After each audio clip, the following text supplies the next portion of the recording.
la première question, si vous voulez, monsieur Duguay-Peugeot. Qu'est-ce qui a manqué à l'Espérance pour faire la différence dans ce match? Marquer un but. Est-ce qu'il a manqué? Je pense que la première chose à dire sur ce match, c'est qu'on a joué face à une équipe qui n'est pas n'importe quelle équipe. Donc c'est un autre niveau que ce qu'on connaît habituellement de façon hebdomadaire. Ça, c'est déjà le premier point. Et puis ensuite, je crois qu'il y a deux aspects. Il y a l'aspect de l'investissement des joueurs, on ne peut pas mettre en cause. Je pense qu'ils ont donné tout ce qu'ils avaient donné, en tous les cas, sur l'état d'esprit. Sur la volonté, il y a eu beaucoup d'autres choses, ça c'est encourageant. L'autre point positif, c'est qu'on n'a pas encaissé de but, ce qui était assez rare les derniers mois. Et puis l'autre point, c'est tout simplement qu'on a quand même montré des lacunes sur le plan technique. Il faut que quand on perd autant de ballons, que ce soit dans les prises de balles individuelles ou dans les passes relativement faciles, ça nuit tout simplement au collectif et ça casse un collectif. Alors, je pense que c'est un peu ce qui nous a manqué aujourd'hui.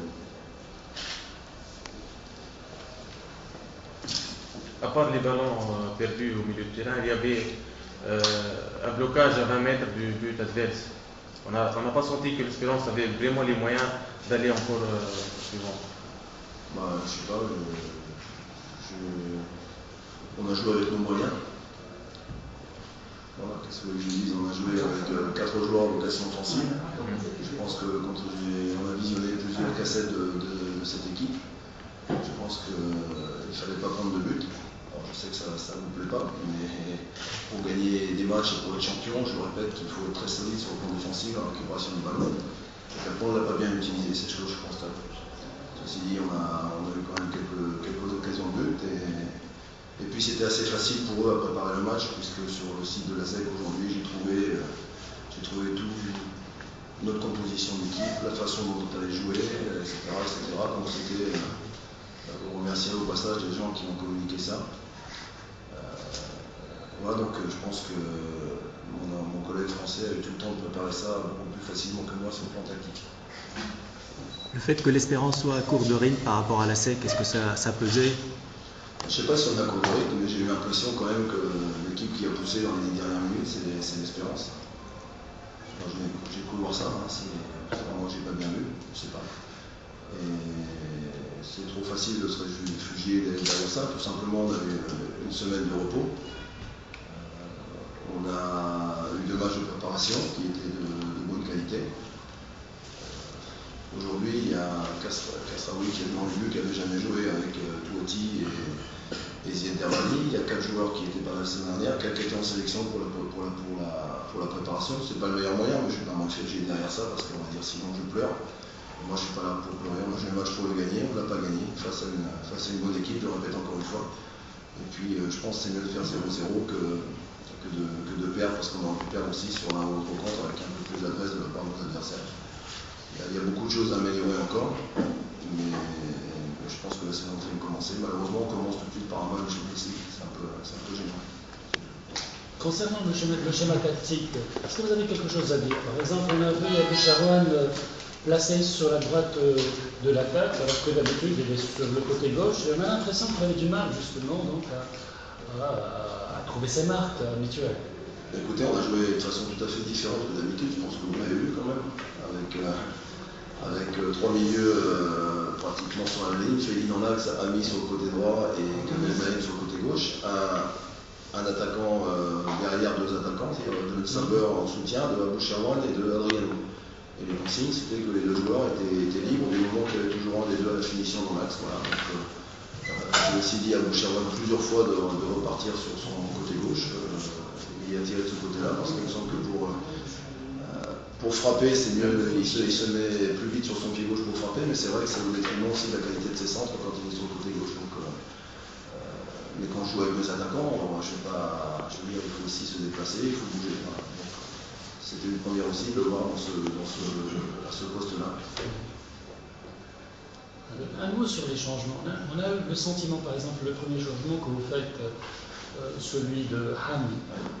On se demande pourquoi vous le sentez. Oui. Mais vous regardez les DVD et puis vous verrez pourquoi. parce qu'Ami il était effectivement très, très fatigué et vous regardez le DVD. Oui, J'ai même pas besoin de le regarder. Je pense qu'au milieu on a souffert en début de deuxième mi-temps et que Ahmed s'est légèrement tordu le genou. D'ailleurs, il a commencé le match avec un strapping au genou.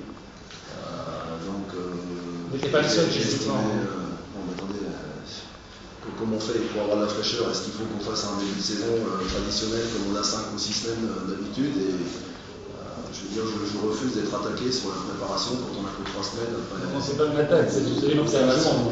Bien sûr qu'on manque de conditions, puisque je vous ai dit qu'il y avait 4 internationaux qui n'étaient pas là. Il y a 4 nouveaux joueurs, voire 5 nouveaux joueurs, parce que le week-end n'était pas là.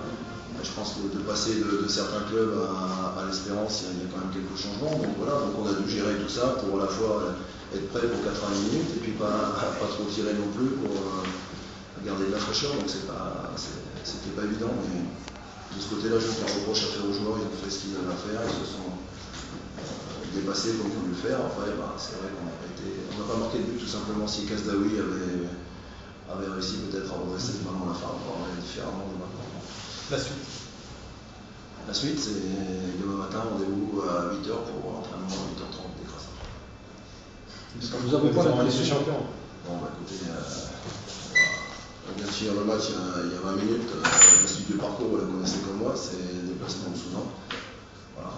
Ce que la SEC a fait ici, on va être capable nous, de le faire à l'extérieur. Est-ce que vous n'avez pas l'impression, après les 2 tirs sur le poteau et la transversale, que le doute a un peu gagné les joueurs? Bon, j'ai pas l'impression que les joueurs aient lâché. Hein. Je vous dis, moi j'ai eu peur qu'on faiblisse beaucoup plus que ça en fin de match. Et je pense que les joueurs, au contraire, ont poussé. Et dans les dernières minutes, on a eu notre balle qui n'est pas passée trop loin. Mais on a manqué peut-être à cause du manque de fraîcheur, on a manqué de lucidité sur le plan technique, ne serait-ce que sur les quelques centres à la fin, ou sur des passes relativement faciles à faire. Moi, je crois que le gros problème, c'est le manque de lucidité, de sérénité dans la transmission du ballon. On n'arrête pas de travailler ça parce que on voit une équipe qui joue bien, on peut être fort physiquement, on peut courir vite longtemps, sauter haut, tout ce que vous voulez, mais quand on a le ballon, on doit être capable de l'utiliser,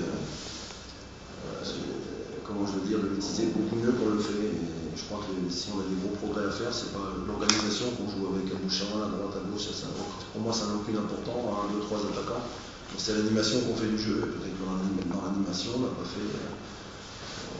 fait suffisamment. Mais je veux dire, en face, ils étaient bien préparés et ils savaient ce qui les attendait aussi. C'est ce qui explique en quelque sorte les longues balles aériennes qui ont fait un peu le bonheur de la défense. Voilà, qui étaient proscrites, je peux vous le garantir. Ils en ont abusé. Voilà, oui, mais. Il y a eu un abus des. L'abus, c'est un aveu un peu de faiblesse, je veux dire.